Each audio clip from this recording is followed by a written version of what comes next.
Checking. Check. Mic check, 1, 2, 3. This is working. Okay, good. Excellent.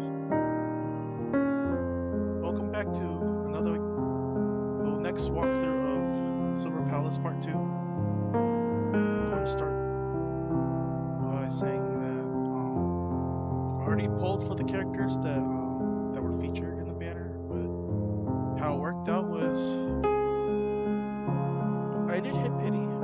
I'll upload that as a separate video, but for now we have the characters Cinderella, and we have we're gonna just do our dailies and go through the story. So yeah, hope you enjoy this.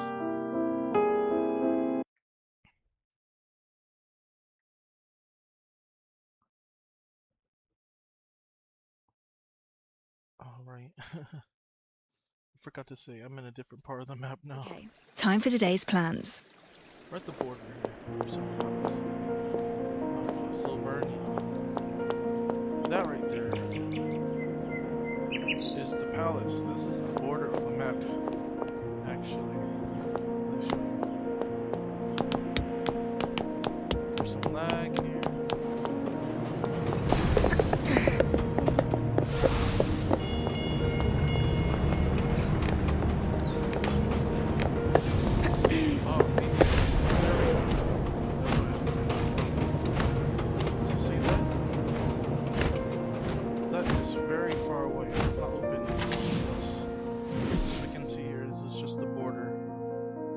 Explore every part of Silver Palace after we finish this mainline story quest. So,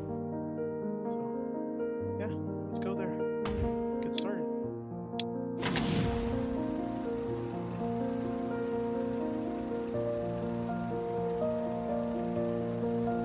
At the moment, I don't have dual monitors or 2 screens to look at, so I can't see chat or anything like that. Hours. All I can do is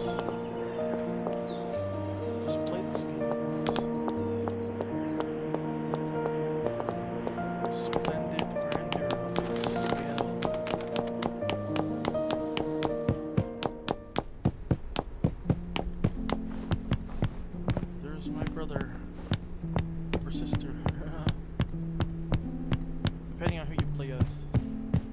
Detective boys, I'm playing as Sheen now.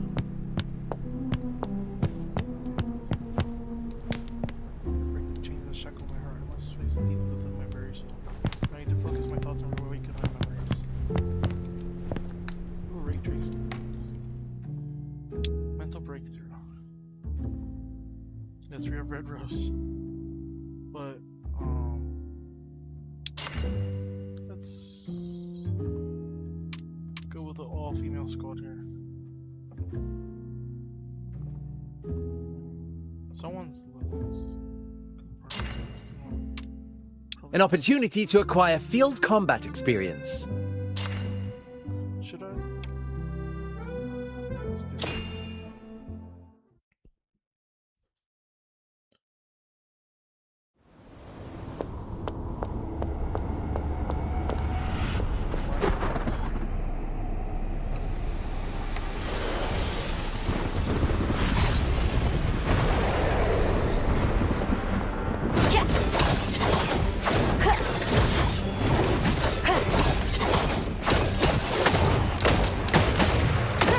Distraction.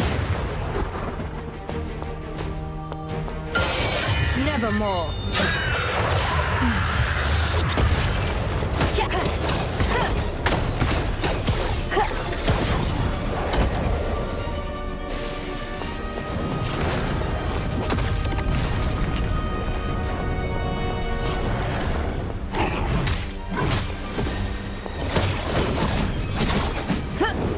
As I suspected.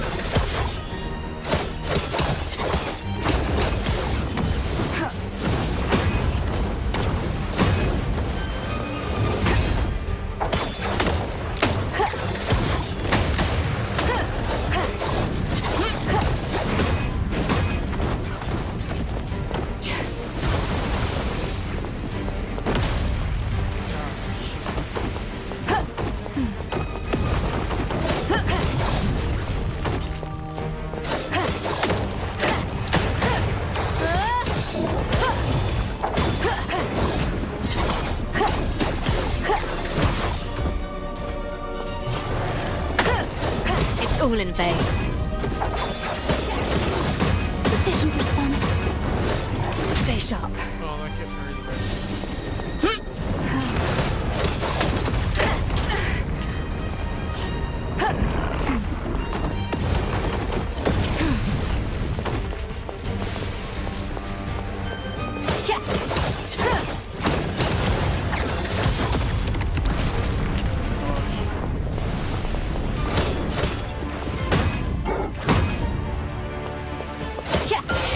Reset the board.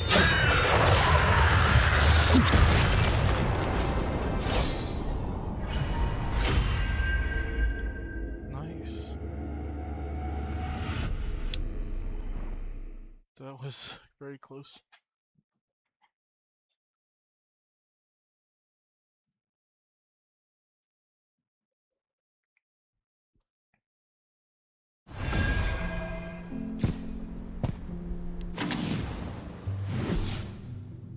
Let's cut to the chase before you are silenced for good.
To assist you in the face of the foes encountered in your investigation, we have prepared a special gift. We trust that will serve. Let's do some polls. They have a claim all button too, which is very nice. Like Genshin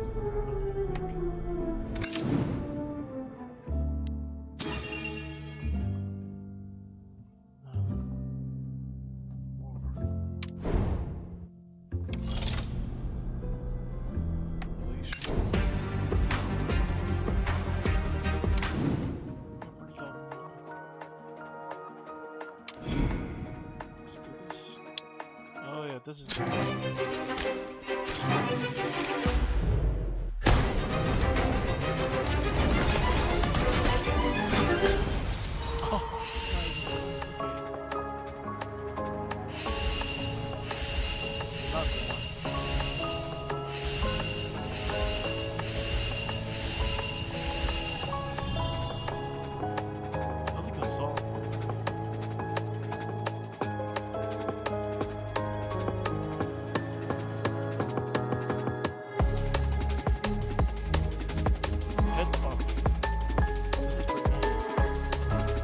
This is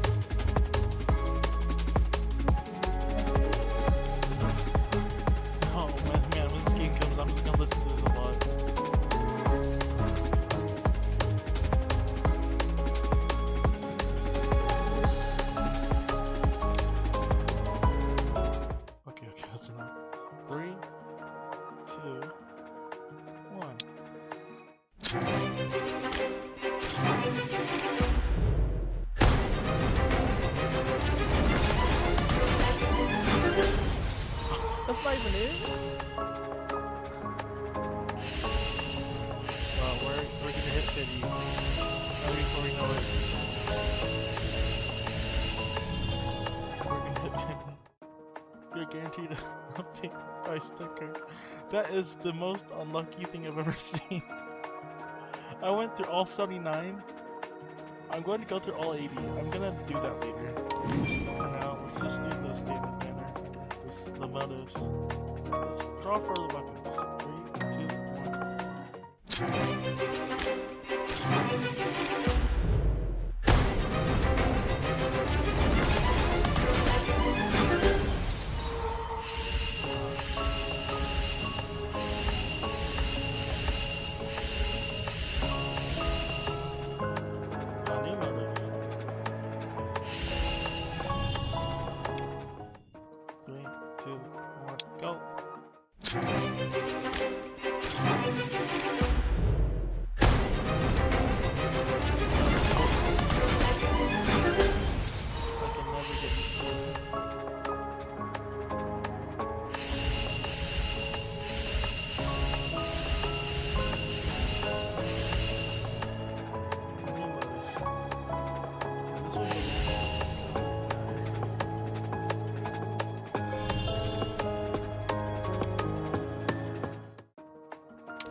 Let's do this one.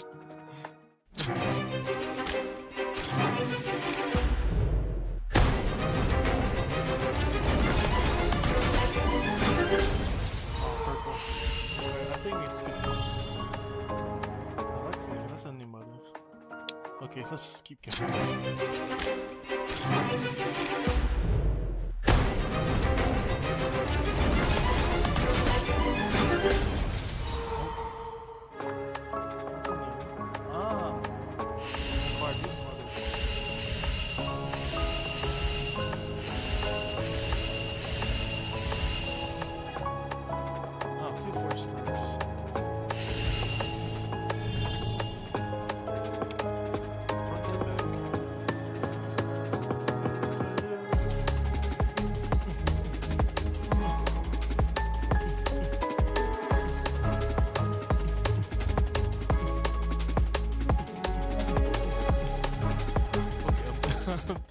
That's really nice.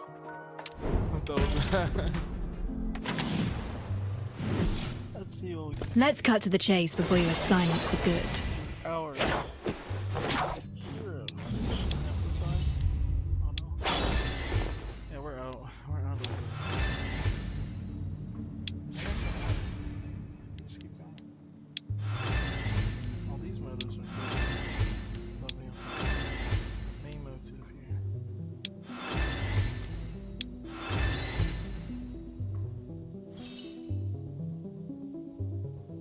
She is a 5-star hero. Truth and lies, kindness and deceit. I will be fooled by them no longer.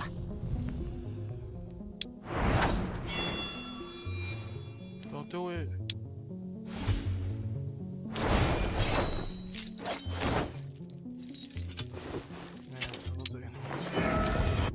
I saw myself in those creatures, existing in a shade between life and unlife. She can't say death, guys. She can't say the word death. Alf really does like that gentle glint in Master's eyes. The way they shine like that when they're worried for Alf.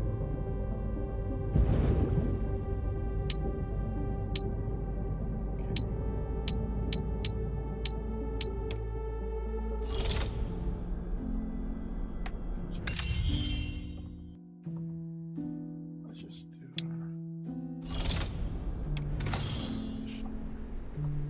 wait until 7. Let's do this. Time flies. It's 17 o'clock. Let's take a short rest. Ashley should be here presently in any case.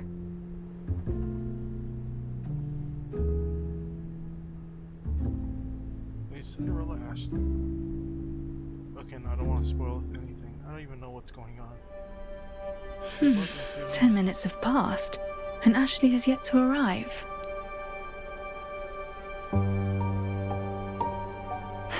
Oh, apologies, Master Detective. I'm sorry for being late. Did you run into trouble? You can tell me about it. It's nothing to worry about, honestly. Let's talk about the matter we mentioned yesterday. Have you figured out any answers to the riddle?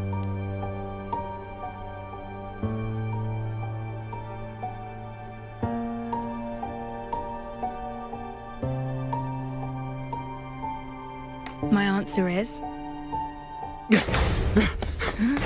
Detective! Remember that journalist who kept stalking you? The one called Grimm? We saw him yesterday. Why? He's dead! What exactly happened? Someone contacted us half an hour ago, told us they saw something horrifying. We rushed to the scene and saw Grimm's corpse in the alley. He talked to us just yesterday at noon. It's too much of a coincidence. It's more than you think. The way he died was just like the corpses from the Nameless Ashes case. Wait, the Nameless Ashes case? A case that Chief Inspector Lauren commissioned me to work on. All the victims' bodies were burnt to charred corpses. I must examine the scene right away.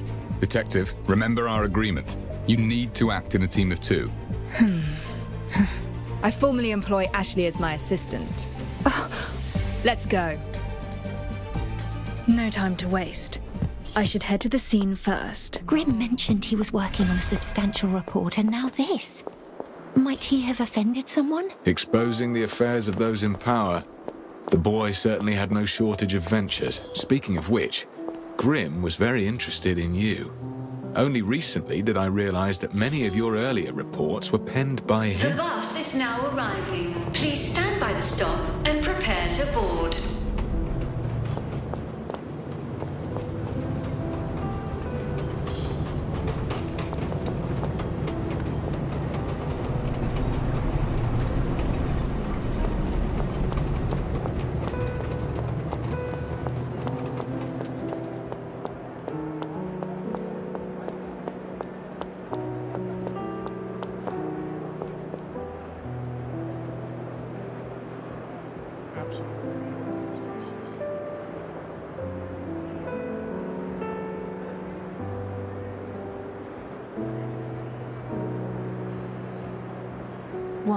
One, 2, 3, 5, 8, 13.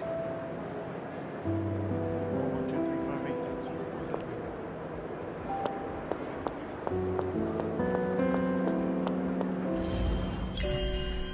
Properties available. Crime scene.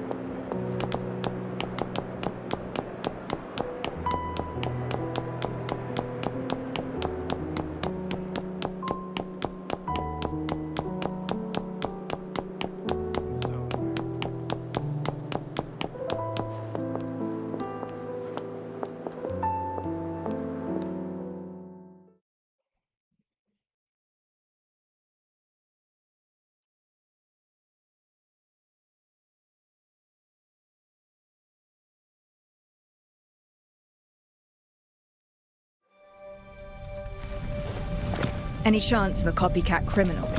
No chance. We have never disclosed anything about the nameless Ash's case to the public. Now it's raining so hard. Master Detective, I think someone nearby is taking notes of the scene.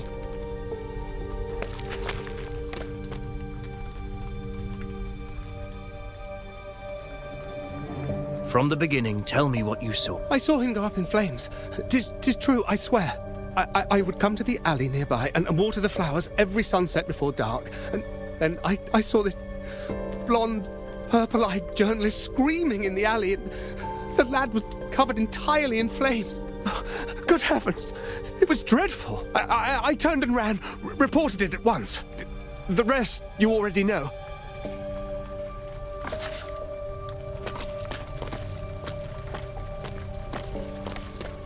Is this your first crime scene? Feel free to wait outside if it troubles you. That will not be necessary, Detective. I can compose myself. As your assistant, it is my duty to help uncover the truth. Rest assured, I shall take careful notes.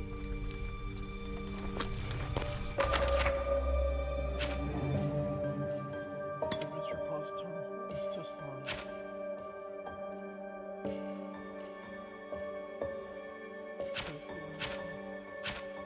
A witness saw Grimm as the flames engulfed him, but this alone proves nothing. I should examine the scene in person. Yeah, he's a playable character. He's gonna be the first dead playable character. We have to gather evidence. A living person set aflame. Sensational enough, I dare say. No wonder it's drawn such a crowd. Ready to investigate, Detective? Let's not delay. We shall begin. Tracks and traces cover the scene. I must examine them carefully.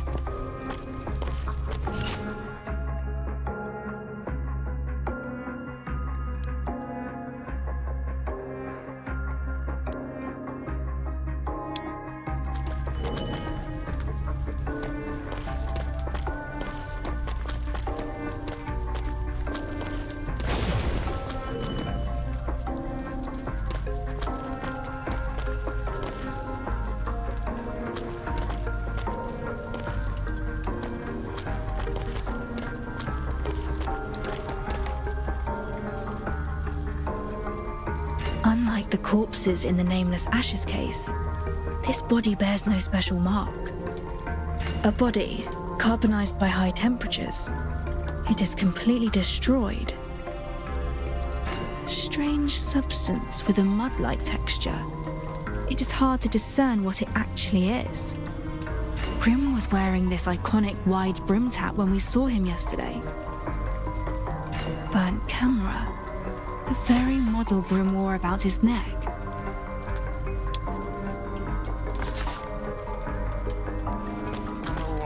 We're walking on it. No. That's not what I meant to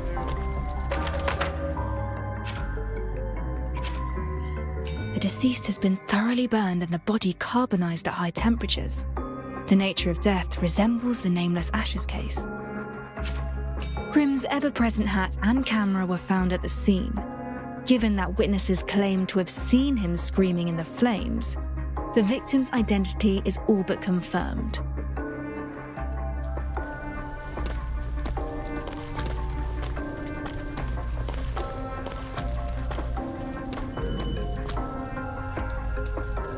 The prints look fresh.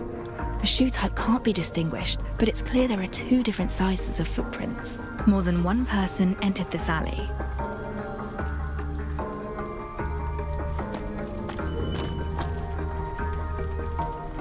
Curious traces here. Perhaps a revealer light will show something. A color reaction. As expected, residue from a reactor. Someone activated a reactor here, then took it with them upon leaving.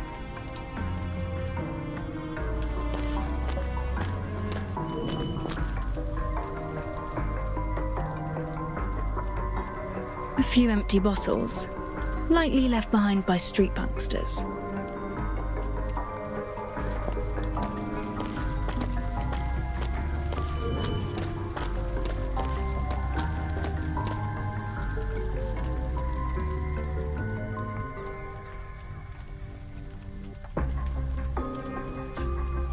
This area is beyond the reach of the law and frequented by gangs and street punksters. Detective, how goes the investigation?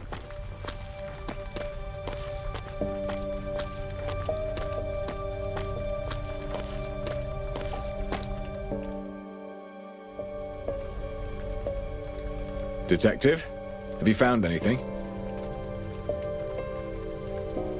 This alley is narrow and poorly lit, and these marks show it's a hangout for a street gang. Street gangs again. Theft, robbery, and now murder. What havoc will they stir up next? There is silverium residue on the ground. Someone activated a reactor here. Only a reactor can generate flames hot enough so quickly. That explains why the body was burned so severely. The victim reduced to a charred corpse. This may well be the key we need to solve this case. Why would a charred corpse be the key to this case? When a body is severely damaged, beyond causing death, it might also be the perpetrator's intent to make the body unidentifiable. Unidentifiable? Hey, watch it!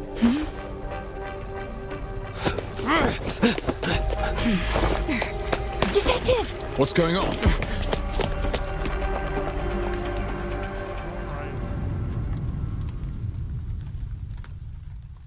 He's quick on his feet, but we can still follow. The footprints end here.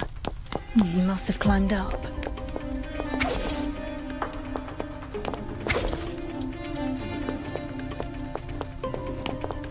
This is their hideout. He's likely trying to blend into the crowd.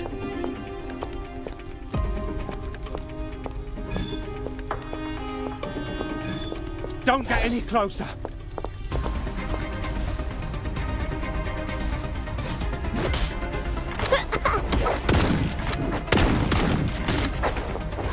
Fueled up and fired up. You'll never miss if you get close enough. I'll take care of this.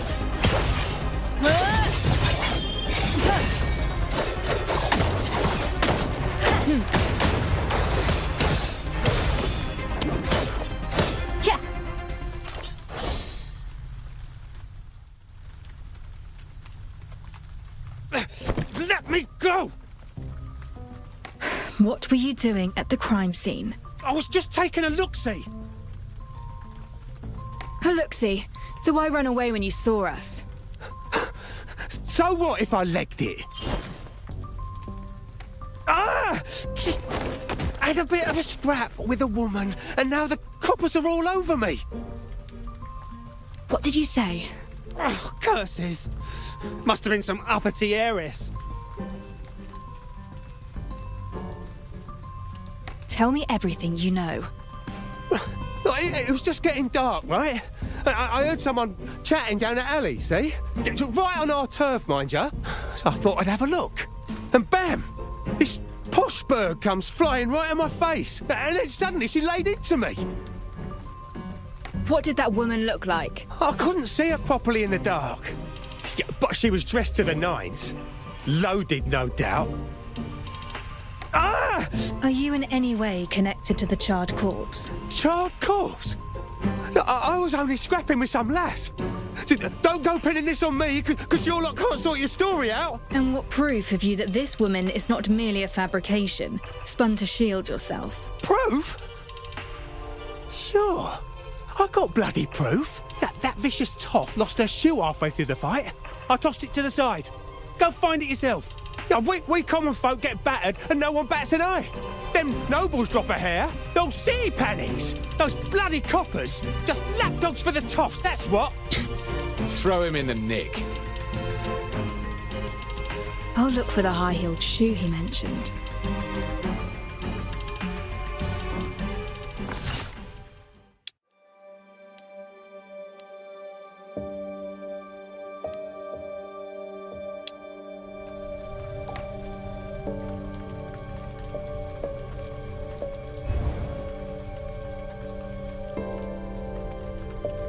A luxury item of genuine leather, well cared for.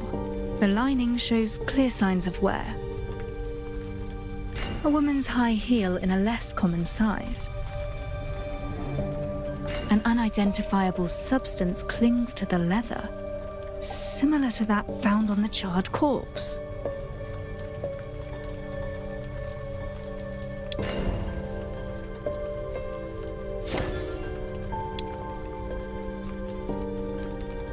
There actually is a high-heeled shoe. He wasn't lying. Maybe a rich lady really did enter that alley. I fear this is all becoming rather overwhelming. Let's sort out the evidence we've gathered so far.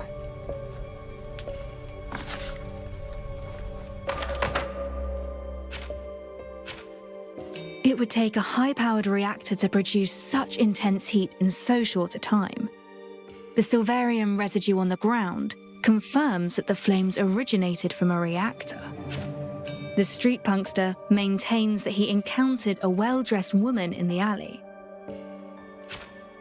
The high-heeled shoe corroborates the punkster's account, confirming a noble woman was present, yet the residue upon the shoe warrants closer examination.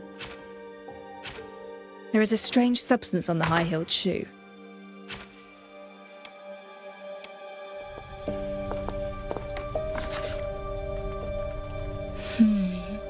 Our current evidence points towards that mysterious woman killing Grimm with a high-temperature reactor. She tussled with a street punkster in her frantic escape, leaving behind a high-heeled shoe. Like something out of a fairy tale. A mysterious woman losing a shoe while fleeing. Sounds like a real possibility. I heard that Grimm enjoys writing scandalous articles exposing the aristocrats. There is a strange substance on the high-heeled shoe. I've seen this substance on the corpse, but I cannot figure out what it is. I'll return to the scene and re-examine the corpse. Your call.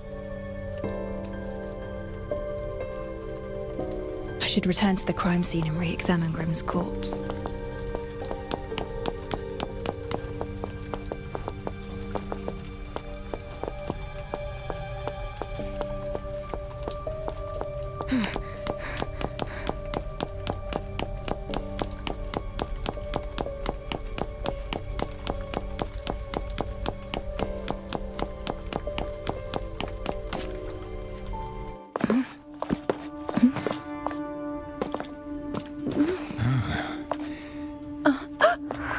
The body has disappeared.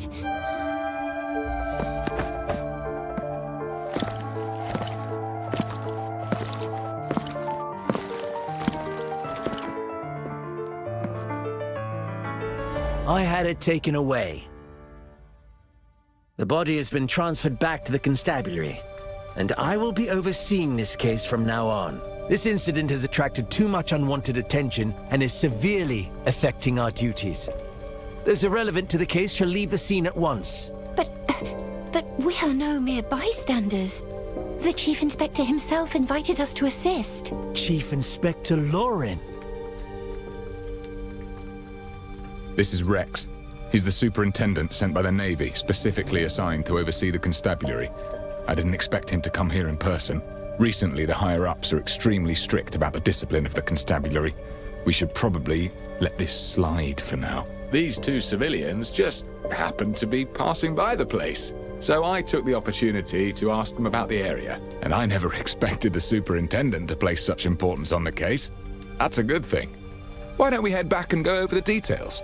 I need you to give me a work report. Of course. You shall have it at the first opportunity.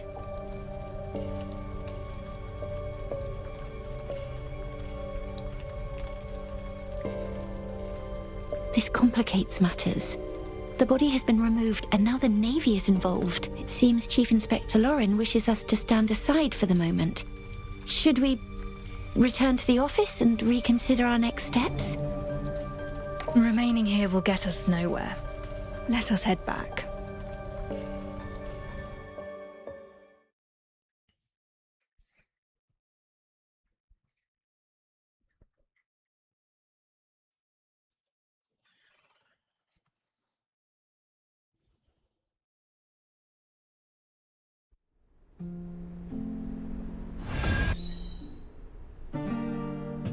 What is your next move, Master Detective? The victim has been reduced to a charred corpse. Clearly an attempt to conceal something. We must examine the body more closely. But the superintendent has taken it into evidence, leaving us at an impasse. Why don't we follow Chief Inspector Lauren's advice and just wait for a while? Maybe he'll do something about it. But... Oh, I just remembered. While we wait, perhaps we can go over the mystery of the stolen silver. The silver coins disappeared from the rich man's safe. Neither the servant nor the neighbours confessed. The constables failed to find out how the theft was carried out. Have you made any progress regarding this mystery? I do have some proposed solutions for this mystery of yours.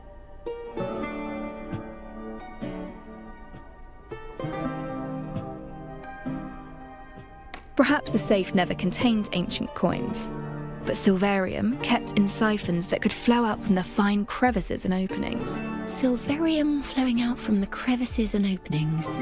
A bold proposal. But if the rich man stored his silver coins inside the safe, he should know that it would keep the coins secure instead of leaking them. Perhaps there is more to this story. It's possible the rich man never hid his silver coins in the safe. He wanted to frame his servants for the theft. So there are no silver coins from the start. It was a setup to frame someone else. But there is no bad blood between the rich man and the servants. He has no motivation to do such a thing. For example, you said there is only one key, but duplicating a key is not particularly complex. So someone made a copy of the key. But you still need to acquire the original to create a duplicate key. The rich man fiercely protected the key. No one could get their hands on it. These answers focus on certain possibilities. None of them could explain how the silver was stolen. Do you have other ideas, Master Detective? Apologies, Have I not been clear enough with my mystery? I can go over... I'm heading to the constabulary. Huh? Why?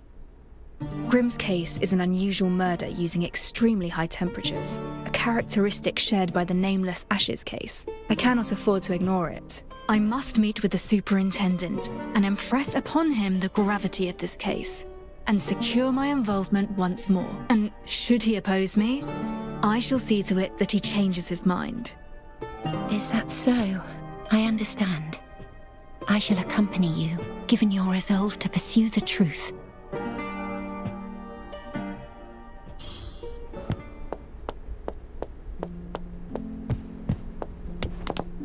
The body must be further examined. I must go to the constabulary and have a word with the superintendent.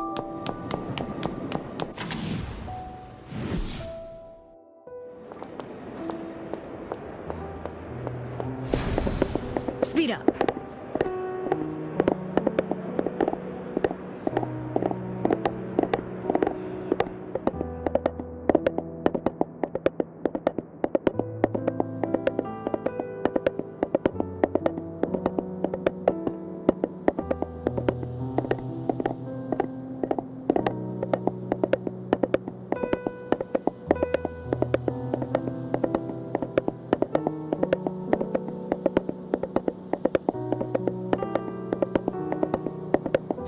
The River Constabulary is located south of the city.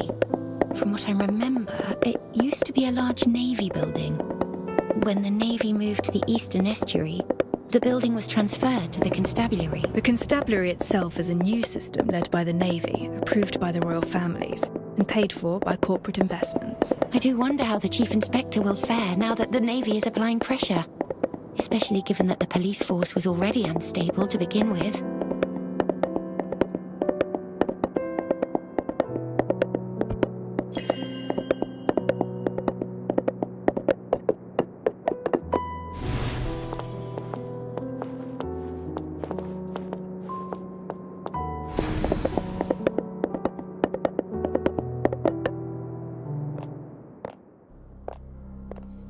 We've arrived at the River Constabulary. I can only imagine what the situation inside must be like if the Navy superintendent has taken charge. Ah, it's Chief Inspector Lauren. Let's go ask him.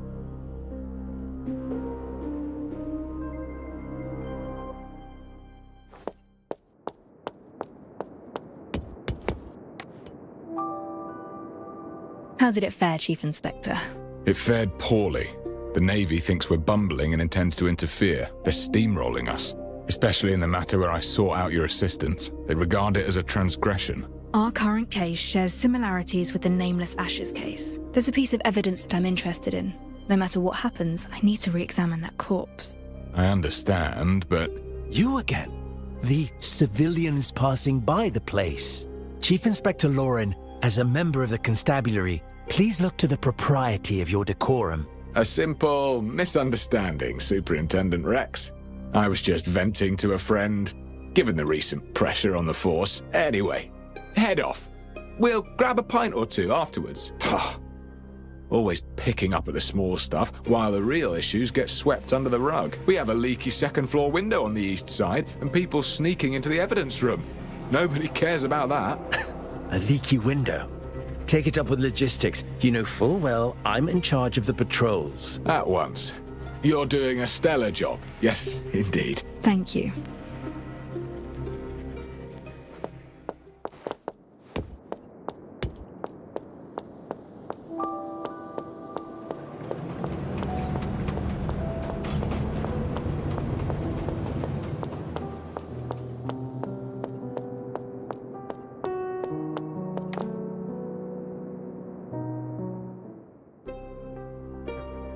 Chief Inspector Lauren is right. There is an open window. Master Detective, are you really doing this? Yes, and I'll need you to stay outside and watch my back. Understood. I've got you covered.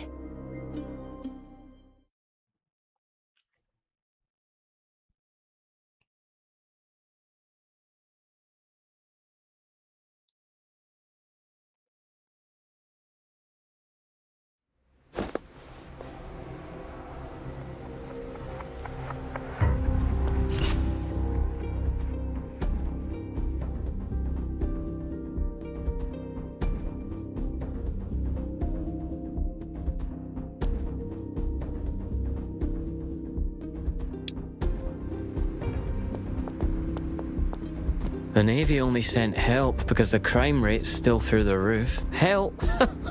They're just making it worse. And that crime rate? We're not knights. Plenty of time for idle chatter, but not for patrols, huh? All right, we're going.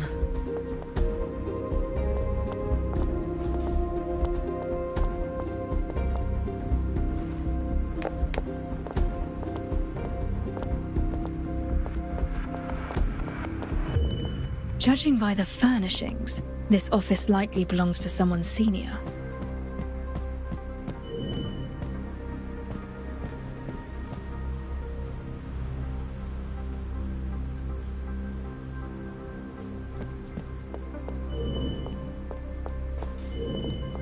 They say the slayer of nobles is on the move again. Best we stay well clear of noble affairs, if you ask me.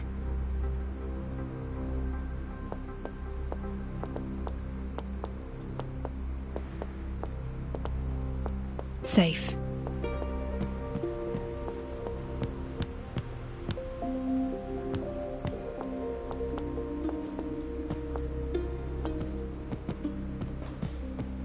The chief assigned me the werewolf from the ceremony. Oh, what am I supposed to do now? What's the worry? This is the place. This is the right evidence cabinet. Locked.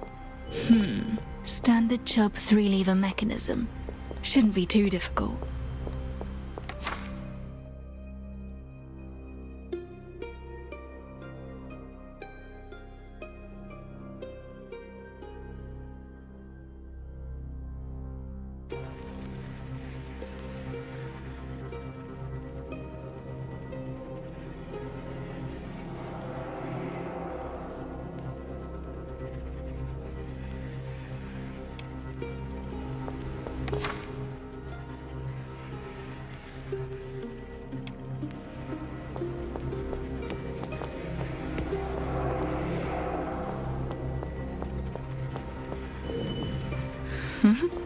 A chewed up dog bone. Who on earth hid that here? A full evidence cabinet. The tags are a mess and bare handwriting from at least 4 different individuals.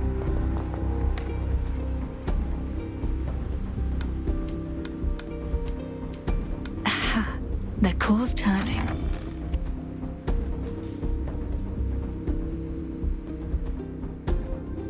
The body's badly charred and in fragments. I can't take it all with me. That left arm. There appears to be something there. Best bring it back for a closer look.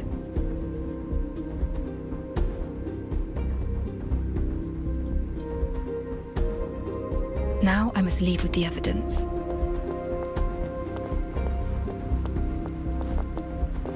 The constables have yet to clear the cardboard boxes for moving a miscellany away. Files from closed and discarded cases are all piled together in an unorganized heap. A constable's notebook with a composite drawing of a suspect. Hold on, this actually looks like a minimalist version of Rex. A notebook for a canine trainer. Writings include, kissed the dog on the nose. It has a warm belly. Wanna take it home with me? Case dossiers, various applications, and personnel dispatch documents all piled up together.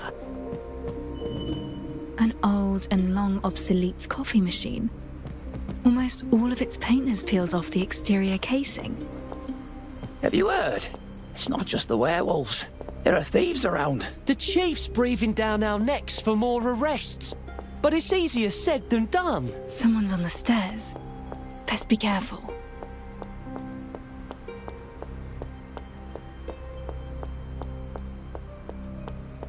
Good. The exit is not too far away.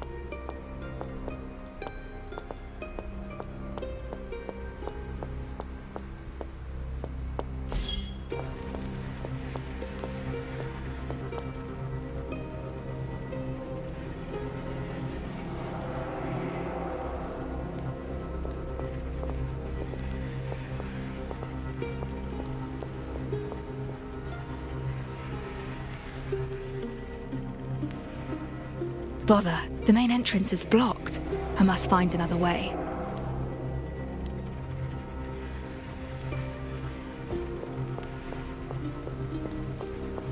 Over here.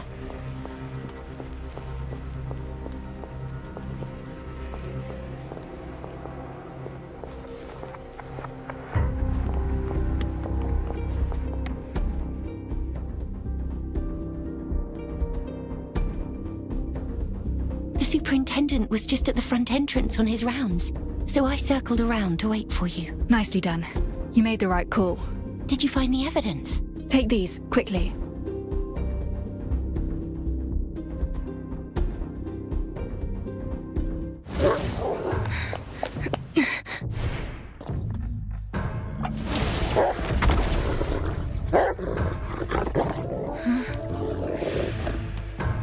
I'm sure you understand it's our duty to arrest trespassers.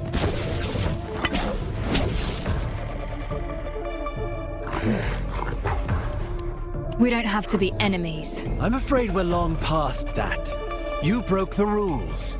Chalk him!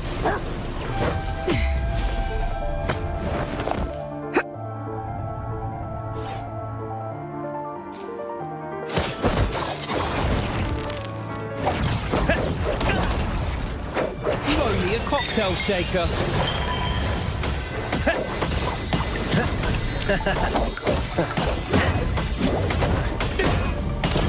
On my command, Chalky.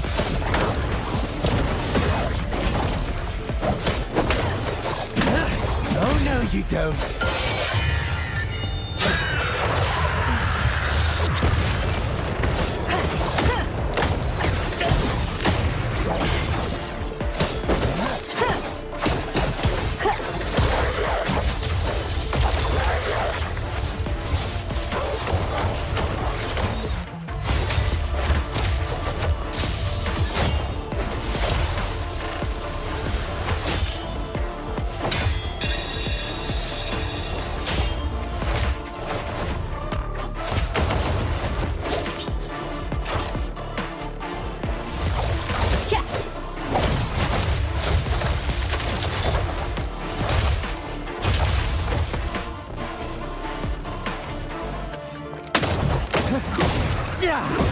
Multiple charges. As I suspected.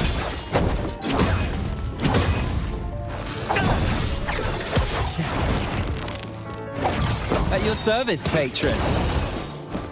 Timing is everything.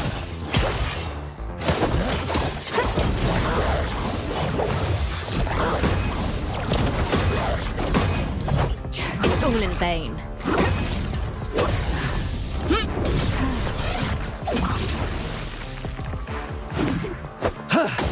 This is an ultimatum.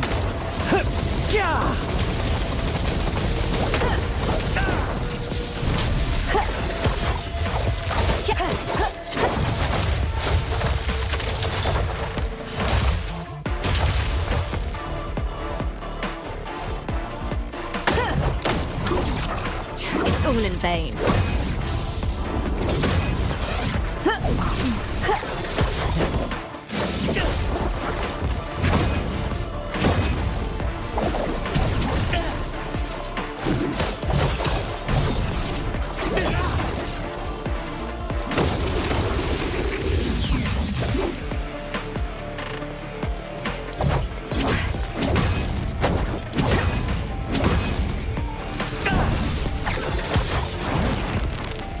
Now it's my shift. Implementing Plan B. Radar attack!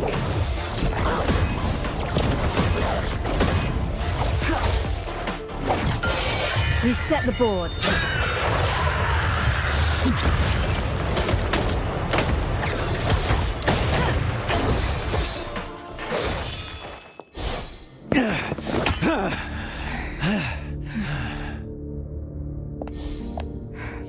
Let's leave it at that.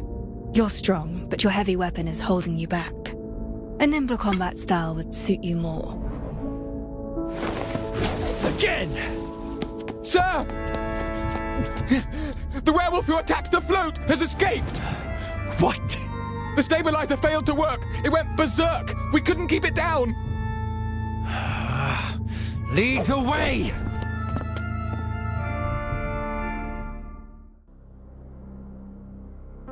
Are you all right? I'm sorry. I'm no good in a fight. At least the superintendent has gone. Do you think he might come after you? Suppose he does. I'll manage. Where's the evidence? I'm sorry. What happened? I was in such a rush to escape that I didn't notice the remains broke apart and fell into the water along with the photographs.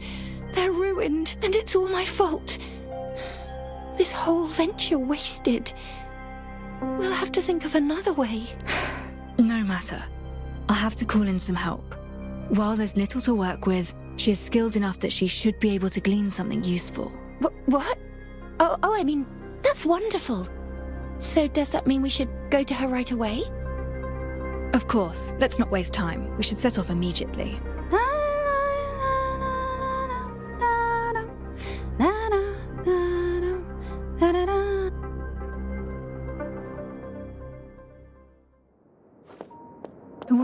posed as an applicant.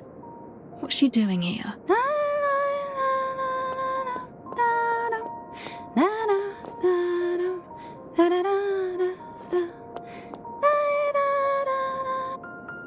Fancy meeting you here, Detective.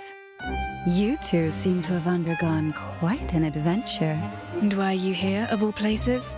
It pleased me to see you fight the Navy man, and your form in combat was most admirable. But alas, I'm a lady who keeps her word. I broke a few fur balls out at the celebration as a distraction. Quite the trick, if I do say so myself. You're helping me? Why? Because you're most pleasing to the eye. And upholding contractual terms is a rule in our profession. Contractual terms? Whose deal are you trying to honor? Well, a client's info is supposed to be confidential. If we could get information by simply asking questions, why would we need detectives? Or detective assistants? I don't understand what you're trying to say. Detective, if it's answers you seek, why not see if your clever little assistant can help you uncover my client's identity? And if by then you fancy teaming up with me, well, do drop by, won't you? How odd. Master Detective, we should pick up the pace and get the remains examined.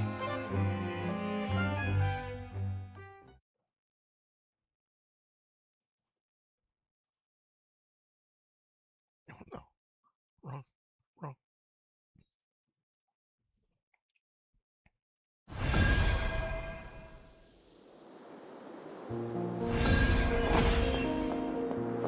If memory serves, the clinic is at the intersection not too far away. Dayfair Way is along that direction. People call it the Forgotten District. I suppose...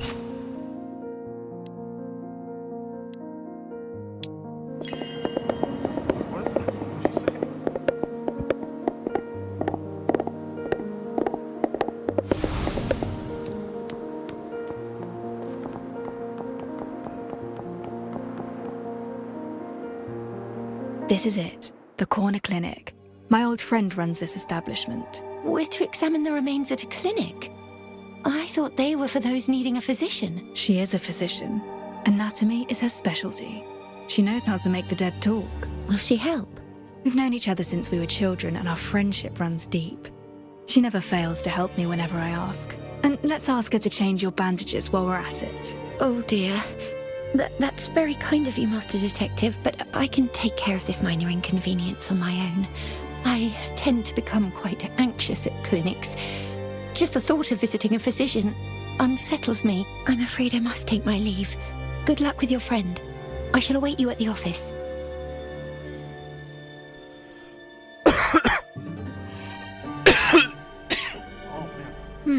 She doesn't like visiting doctors. Why is that? Either way, the priority now is to glean information from the remains. Time to head inside. The place seems well cleaned and smells of disinfectants. An old friend. I'll get through now.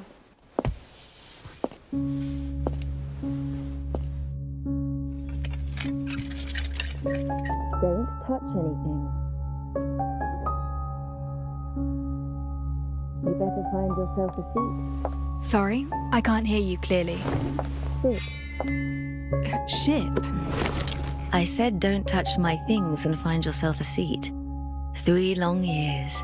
You finally found your way back. I have a rather unique sample here from a case I'm working on.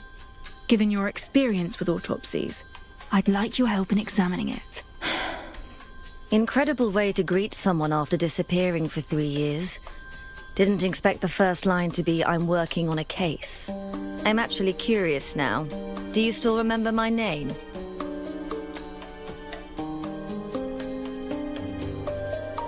Sweet Doc Furtho, please help investigate these remains for me. Playing coy won't work with me. Your first line should be, it's been quite a while, Furtho. This case is important. I need your help to examine these remains. Not a chance. Who do you take me for? You vanished for 3 years without so much as a word, and now you return with a corpse in tow expecting me to examine it. You didn't even bother with a proper greeting. Oh. Well, how are you faring these days? Someone stole my cargo. Yes? A mob of gangsters stole my cargo. Bring me back my cargo and I'll consider doing that autopsy.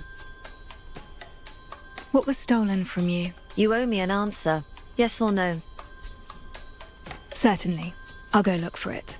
The gangsters usually loiter around the Day Fairway intersection. Look around the place for clues of their activities. Intersection. Got it. City gangs grew in size these past years. Be careful. Don't let them bring you to my place in a body bag. Don't worry. I can still handle a few hooligans. According to Firtho, traces of gang activities can be found at the intersection.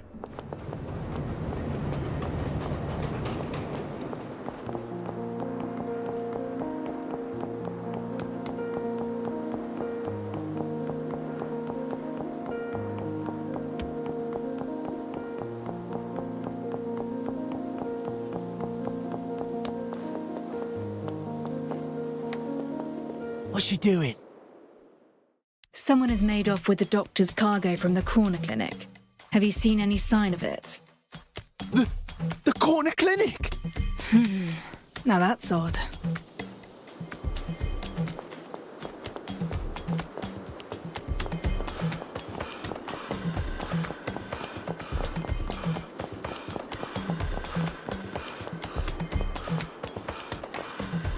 What's your business? Dr. Firtho is missing her cargo. Have you heard anything of it? Firtho? No, please, don't take me in. Their reactions are rather unexpected. There's another one over there.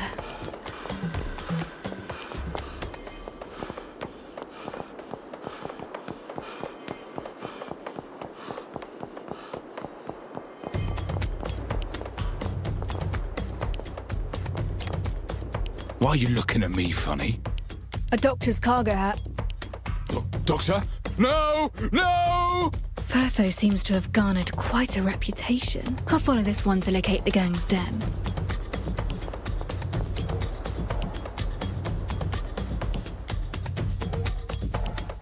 What the hell do you want? Cargo from the corner clinic. Did your boys take it? Wait, that bird-beak coroner hired you? Maybe. And so what? Keep steady, lads. We have the numbers. Pile on this lousy lout.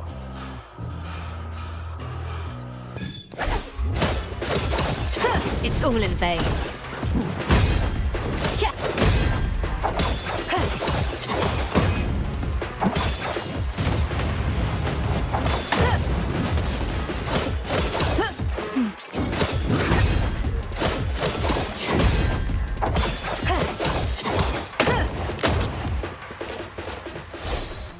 So, we're settling this physically?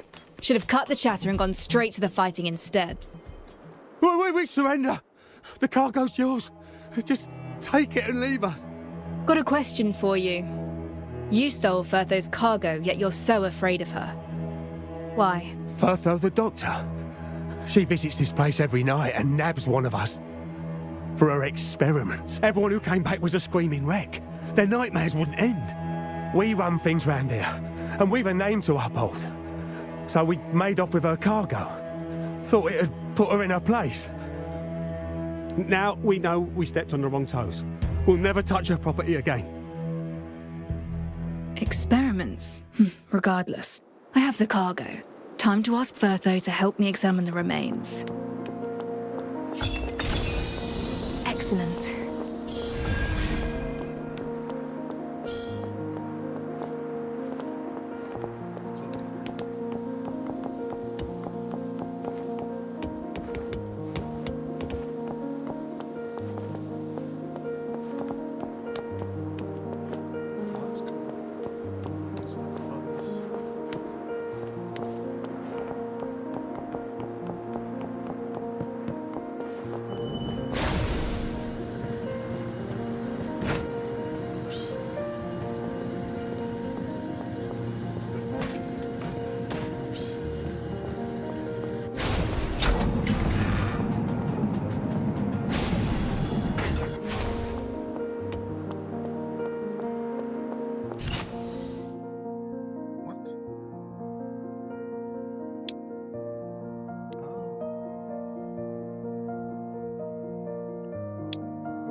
Back so soon?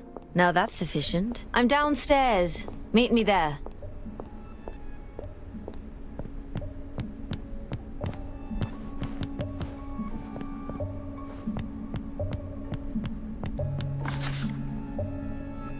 I have the things you want. Excellent. Haven't lost your touch, it seems. So, can we start examining the remains? All right, let me start over. First, though, for old time's sake, do me a favor and examine the remains for me. Wasn't so hard now, was it? Come, I've already examined the remains. Already? I knew you'd help. Little to go on with remains this battered and charred. All we have is a piece of the arm and a few soaked photographs. Identifying the victim is virtually impossible with this.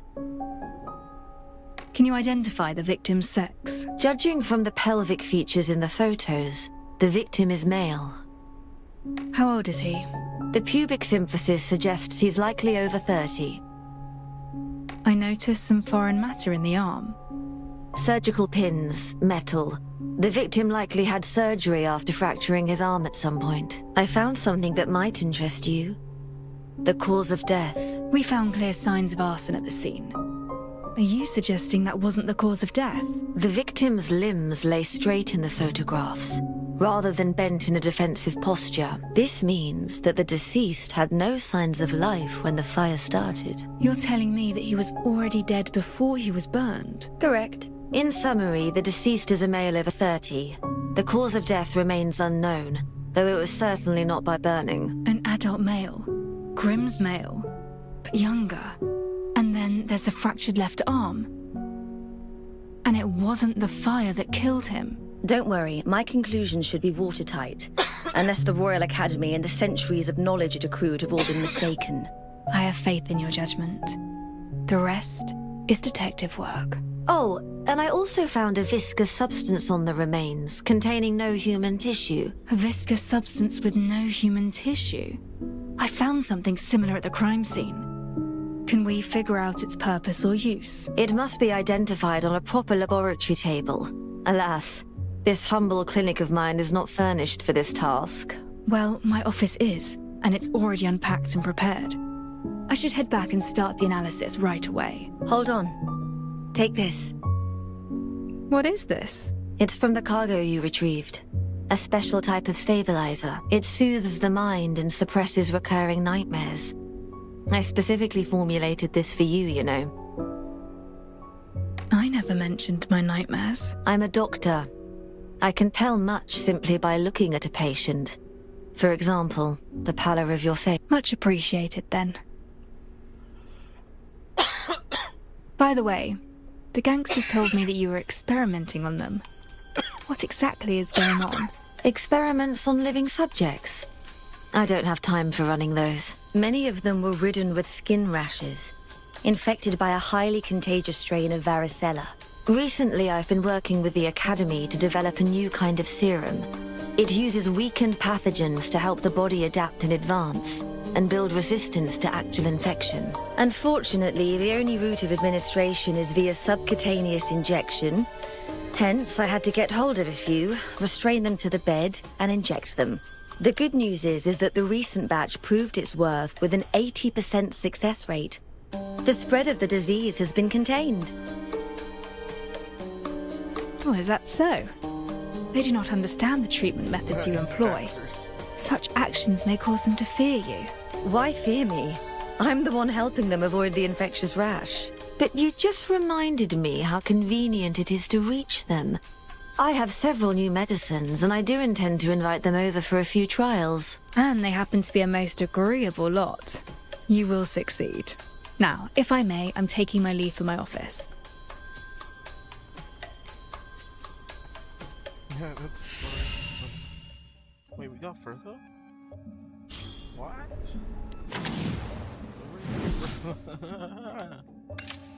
This reactor. Catalyst.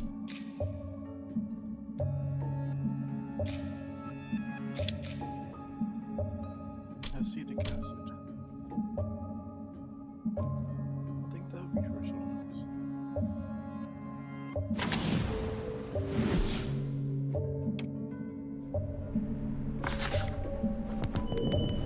Bertho built this operating table herself. It's specifically designed for autopsies. She's extremely passionate about her field of expertise. Yeah, she's just hearing Medicine that should be kept away from the patients. This would be Bertho's secret stash.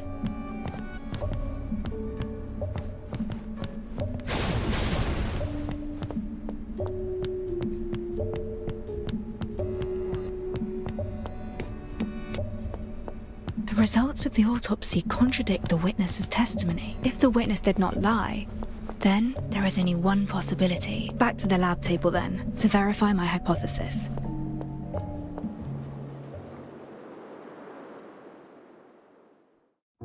Master Detective, I finally found you! I tried visiting Chief Inspector Lauren, but he wasn't at the constabulary. So I went to the detective's office to look for you, but you weren't there either. Looking for me? Tell me, what's happening? There's someone I know. His name is Grimm. He's a journalist around my age. Brown cap, straw-coloured hair. Sure, a person in the know told me there's been another murder in the city. The victim happens to be Grimm. Master Detective, you seem to know something about this case. Can you tell me if he really died? Well...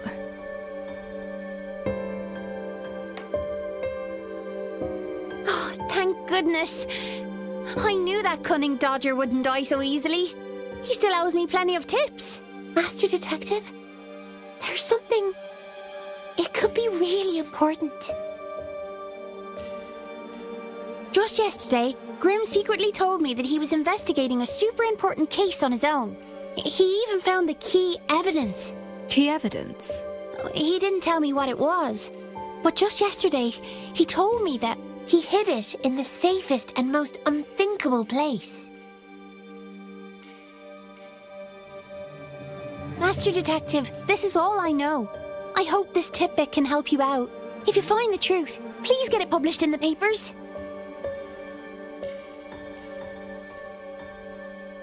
Grimm was on a criminal case.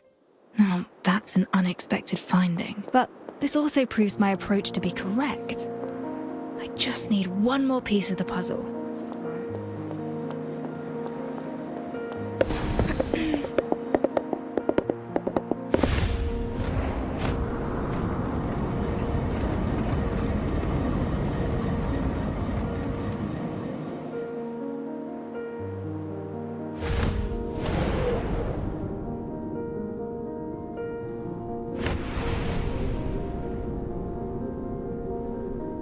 Bird's eye view of the city sharpens the mind. Which corner hides the detail I've yet to notice?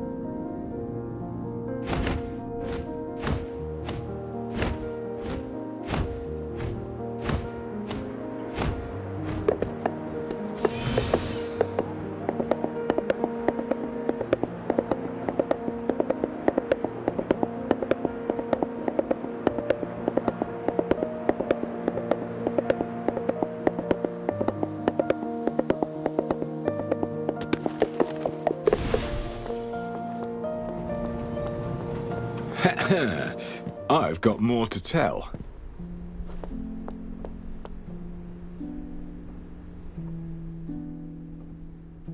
I didn't expect him to launch a sudden brutish strike from the left. Whoa! But the detective predicted that and parried it.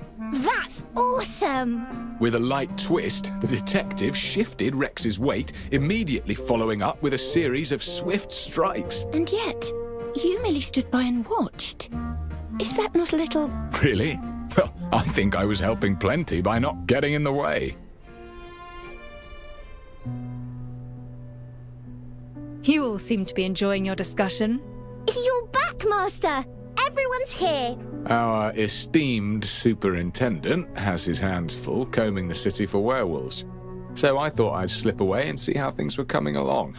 Oh, and well fought. Master Detective, what of the autopsy? Did it go well? Hold on. There's still one more step. Time to use the newly cleaned laboratory table. I want to see what they want to say, actually. put that werewolf out of your mind. I'll make sure he won't harm any civilians. A bit of work will do Rex good, and keep him out of my hair for a while. As for that little escapade of yours into the constabulary, I'll just have to rack my brains for a satisfactory explanation. He's gonna try to cover up his steps. Extracting information from remains that badly damaged. Oh, it's nothing. You do surround yourself with capable friends.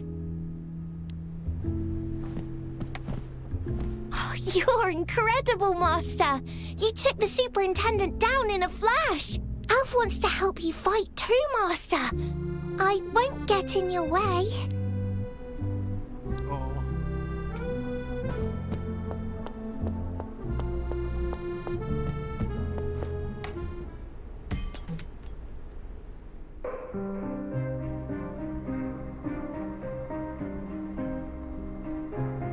Grey, no obvious odour, and rather thick. This contains mud, water, and one key substance. Let's try a test by colour. These colours, what do they indicate? This is a set of detection equipment built by my brother, my former partner. It contains the colour reactions of various common chemical substances. In short, it lets you compare the colour reactions against reference bottles during preliminary screening. With experience, you can quickly narrow the possibilities without a full analysis for each sample. Impressive device. So, have you managed to identify the substance? A thickening agent. If mixed with mud and water, I see. A fireproofing agent. It can absorb heat and prevent fires from spreading. Fireproof? What does it mean?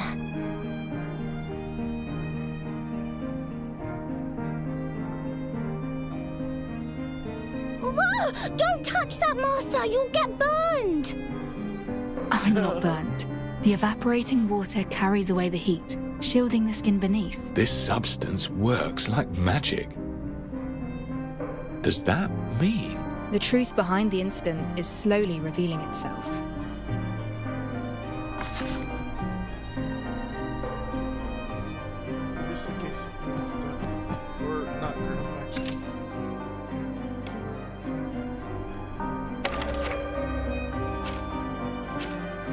The autopsy revealed the body was burned post-mortem, fully contradicting the witness who claimed to have seen Grim on fire, screaming. Grim is roughly Pixie's age, yet the autopsy identifies the victim as an adult. The burned body was likely not Grim's. A fireproofing agent was found at the scene. They must have used it to make sure Grim didn't actually burn to death.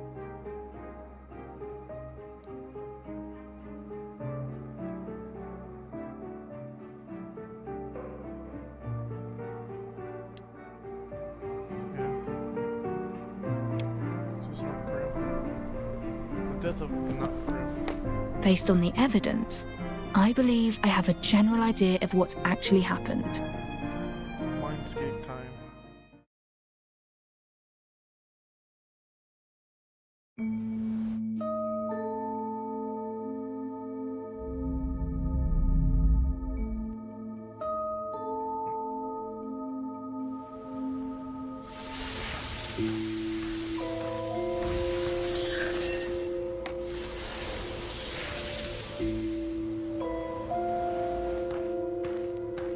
That alleyway is where the incident occurred.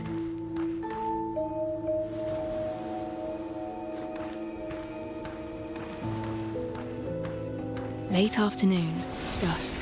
Grim and a lady arrived here at an appointed time. The two concocted a plan to fake someone's death. A fake death? Are you saying that Grim didn't die? But we have a witness who saw it happen. Exactly. How could the death be faked? The fireproofing agent can insulate the user against heat. Rubbing it on the body protects it from burns.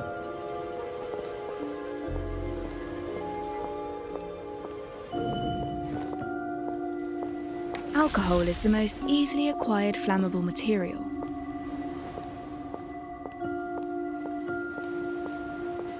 Using a flame-type reactor will leave some silverium residue.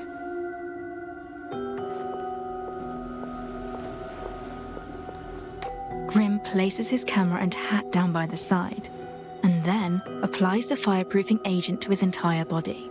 His companion prepares the fuel and ignition device. Whoa! Is he gonna get burnt? No, before that happened, they must...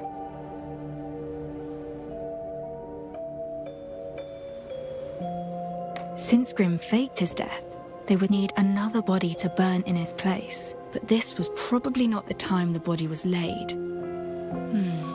We lack concrete evidence that Grim has died. The footprints at the scene were rather unclear. Someone probably tried to clean it in a hurry. Traces of reactor use and fireproofing agent remain, indicating they didn't fully clean the scene.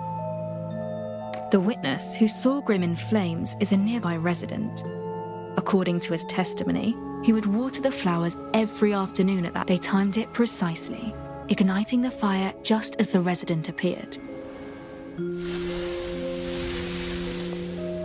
The witness saw Grim on fire and fled in terror. But if Grim wasn't harmed by the flames, then whose body was it? We found a carbonized body at the scene. Forensics revealed him to be a male, at least 30 years of age. At least 30 years of age? That lad's nowhere near that old. Besides, the body was burned post-mortem, charred enough to conceal the victim's true identity. Therefore, the corpse is merely a substitute they prepared in place of Grim. So, without that autopsy, we'd have been forever in the dark. Wait, then something unexpected happened.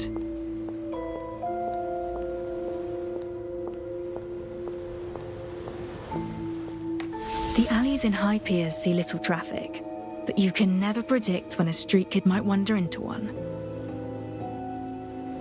This discomfort came quickly. Thankfully, I have heard those stabilizers. A street punkster heard something.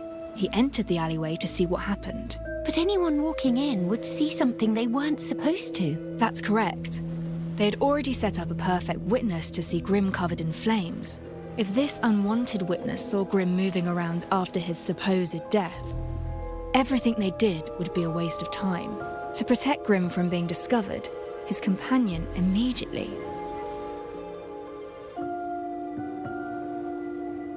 She had to act. Grim's companion didn't hesitate and charged at the street punk, using herself to block his view and giving Grim a chance to slip away from the other side. And since no one saw Grim after that, everyone assumed he'd burned to death. Nobody found out about the fake death, but the companion paid the price. During the scuffle, she lost a shoe.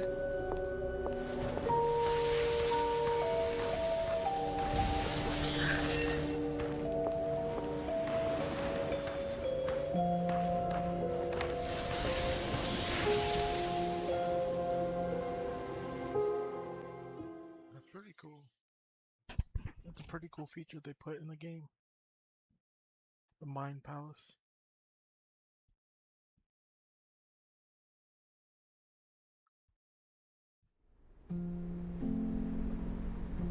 And that's likely what transpired. Any questions? Incredible. You described it as if you'd seen it happen yourself.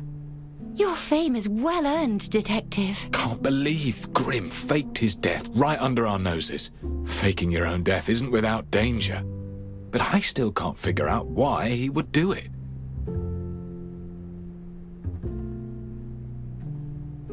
We do not have enough evidence to determine his true motive yet. But one thing is certain, a fake death. For what purpose? Fraud?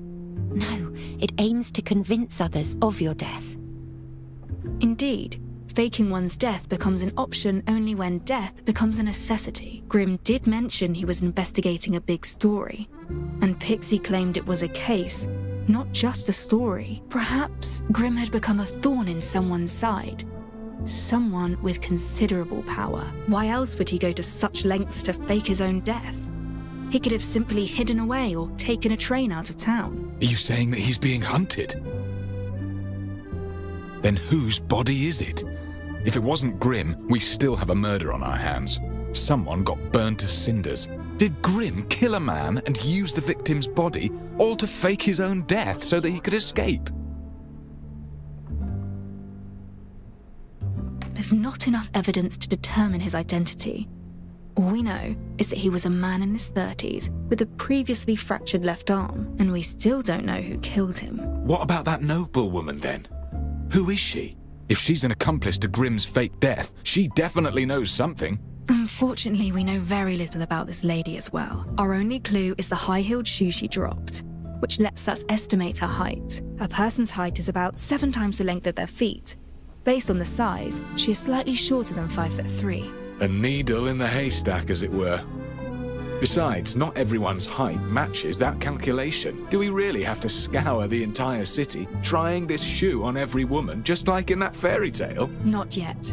We have one more clue.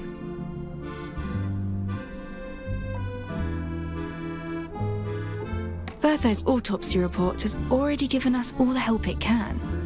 I'd better focus on something else. Pixie told me that Grimm hid his key evidence in the safest place. The safest place? Oh, but that could be anywhere. How will we even know where to start? Let's think about where he's been. At Voice Pipe Cafe. No, too many people come and go. Clearly not a place to hide something. The home of the hunted affords little security. But the home of his supposed enemy? That is another question. You mean the detective's office? Grimm snuck into the office yesterday. But you caught him and drove him out, Alf. Right! I defended the detective's office. He was poking around the kitchen area. Let's take a look. I can see that someone has searched the cabinets. I thought it was Alf, but perhaps it was someone else. Grimm's appearance in the office was no mere coincidence. Empty storage boxes. Not here. A cabinet with a musty smell. This isn't it. Beneath the hot fluorescent tube. Not here. With Grimm's personality in mind, where would he hide it? The most dangerous place is also the safest place. Found it. Grimm's notebook. What's this? Isn't it from the Nameless Ashes case? We have a name now.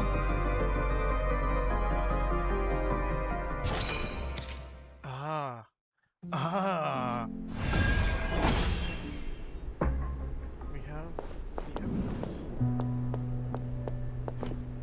Let's go to the notebook.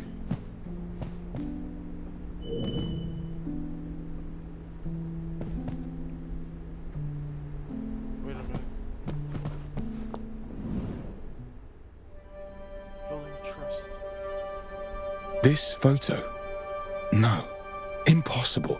The constabulary have kept the Nameless Ashes case strictly confidential. We don't know how this connects to the Nameless Ashes case.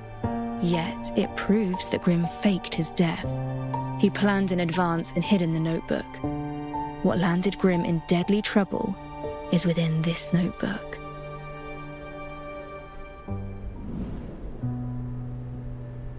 A man dressed in tailored clothing, in what appears to be a coffee house. A man in a flat cap. No other distinguishing features. That alone shows alertness, experience. A stethoscope and a white linen coat that has been washed and starched repeatedly. A licensed physician, no doubt. Cinderella. Though similarly framed, the photograph was taken from a different angle to the one in the police file. The notes on the Nameless Ashes scene read like an amateur's observations. The file's titled, "They Are the Cinderellas." There's more than one. The Nameless Ashes case. That's the case you've been on. I assigned the case and brought you in as an assistant to speed things up. So, Give it your best. Yes, sir. I shall certainly do my best. Grim named it the Cinderella's case, and in his notebook he used plural Cinderellas throughout. Plural. So it's about the bodies, I reckon, but why Cinderella? This gruesome scene's got nothing to do with fairy tales, has it? Fairy tale and Cinderella. Once upon a time, there lived a kind-hearted girl, bullied by her cruel sisters and made to clean the hearth each day, her clothes forever stained with cinders. And so, they called her Cinderella. By chance, she was aided by a fairy and turned into a princess for the palace ball. The prince fell instantly in love, but as the clock struck 12, the magic started to fade. In her haste to leave, she left behind one glass slipper. The prince had every woman in the city try on the slipper, desperate to find Cinderella and reunite with her. Wait. Cinderella? And a high-heeled shoe? It's just like the case.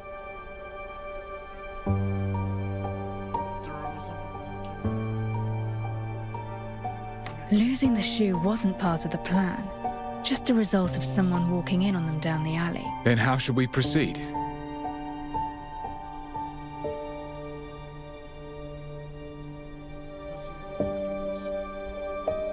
There must be a reason why he resorted to faking his own death.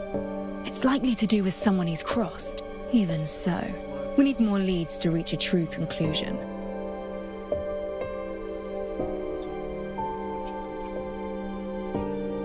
If Grim actually faked his death, he'll be in hiding.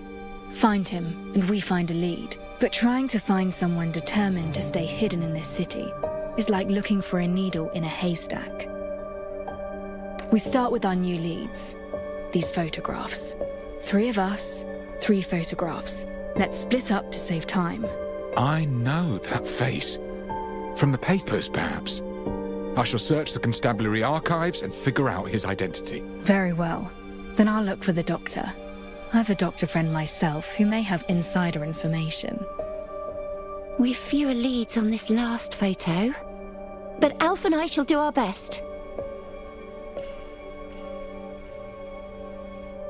How goes it?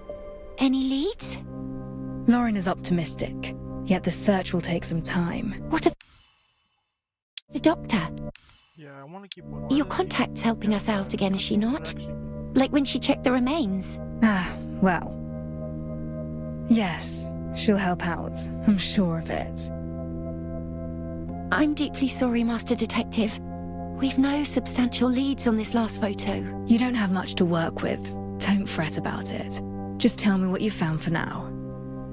The background tells us little, but he's dressed to the nines, suggesting that it's natural to him. No doubt a rich man. Rich man? No. Why does that phrase ring a bell? A rich man? Much akin to the mystery of the stolen silver. Mere coincidence? Or... Ah! What is it, Alf? The bread! Alf knows that bread. Alf does. Alf saw it out on the street, round and fluffy. Alf thought it looked a treat. You can buy it on Felix Lane. But, Alf doesn't know the way. Thank you, Alf. Then we have a lead. Let's go.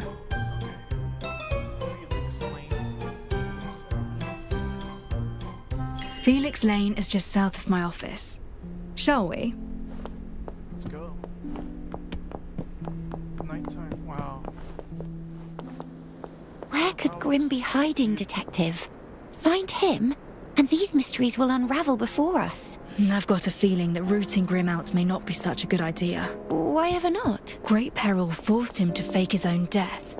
To find him now would only bring him out into the open once more. Besides, the body's identity remains unknown.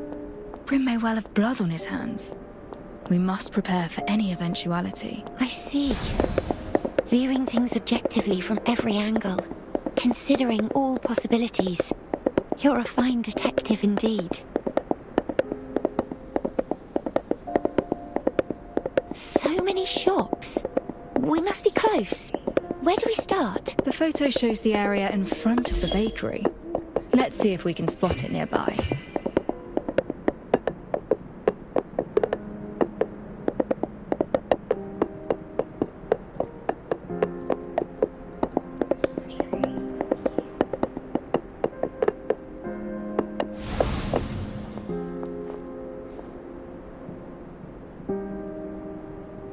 Triangular flag with red and yellow stripes. Just like in the photo. Let's keep going and find where the photo was taken.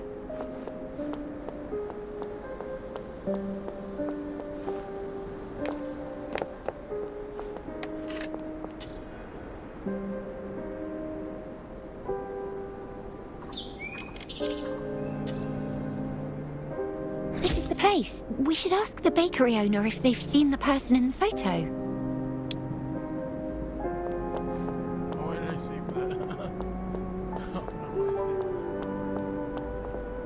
Welcome to Wheaty Baker and Deli. Our goods are as fresh as they come. There you go. We've a nice joyous soda almost ready now. 5 minutes top. Excuse me, miss. Oh, I've seen you in the papers.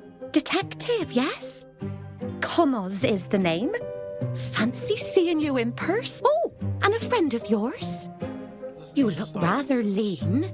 Choose something. It's on the house. That's very kind of you.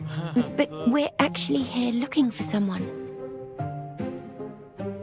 Okay, so the cutscenes are actually going way too fast. I think there should be a change for that. Probably they haven't dev tested it out since this game's in development. Like, the cutscenes with the dialogue are going way too fast. I'm sure they'll fix that. The developers will probably fix this down the line. Right now, it's looking like a polished game so far. I like it. Do you recognize this man?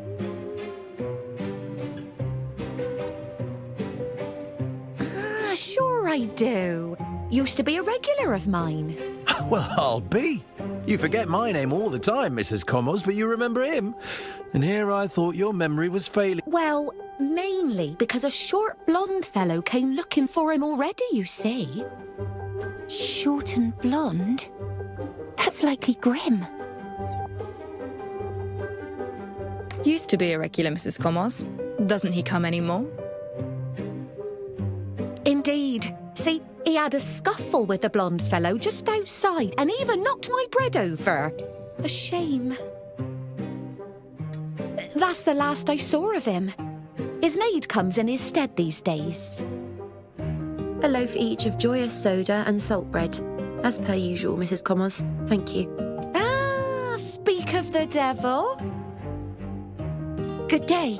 Might we ask you a few questions, please? Greetings. Mrs. 306 at your service. How may I help you? What does that number mean? 306? That's so much higher than Alf's. It is a nomenclature indicating completion of over 300 misappraisals, which certifies my professional capabilities. What's salt bread? A local speciality said to invigorate the mind. Try some, if it interests you. I'll pass, thanks. My maid can prepare similar food back home. We'd like to meet with your employer. And why, may I ask? He is awfully busy and isn't keen on unannounced visits. We would like to... They've made it quite clear they're not interested. I didn't press anything. The dialogue. Why did it just skip? Why did it just skip? She has a friendly demeanor, but chooses her words carefully. She's no ordinary maid. The accessories that she's wearing are far from cheap. Hiring her would clearly cost a tidy sum. Armed and trained, we know he's rich. Time to see what he's really made of.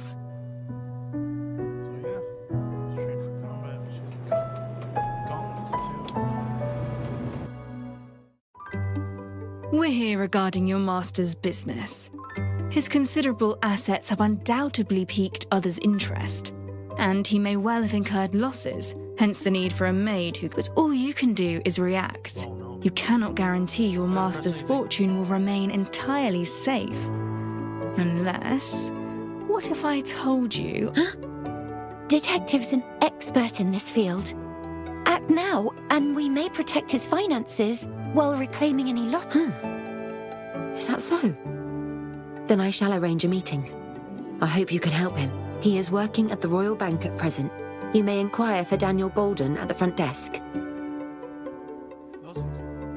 Your loaves, ma'am.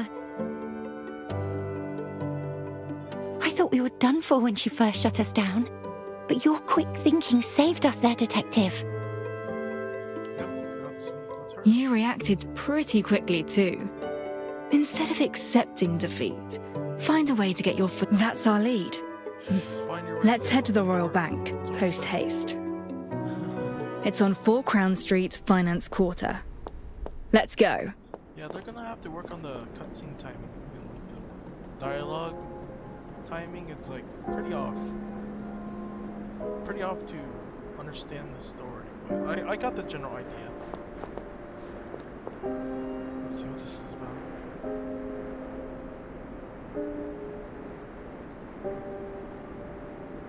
It's getting dark. I'm sorry guys, but it's 1:45 p.m.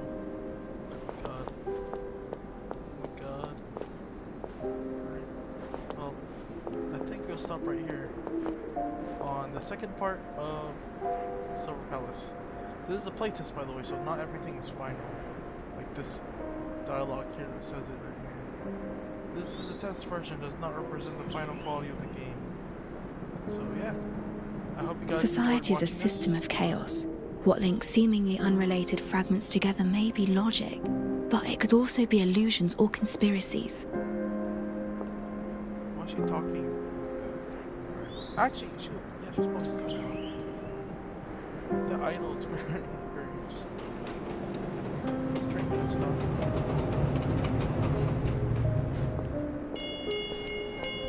Nowhere in the way. There's no one in the train, okay? But yeah, that's it for Silver Palace. Thanks for watching. Bye, take care now.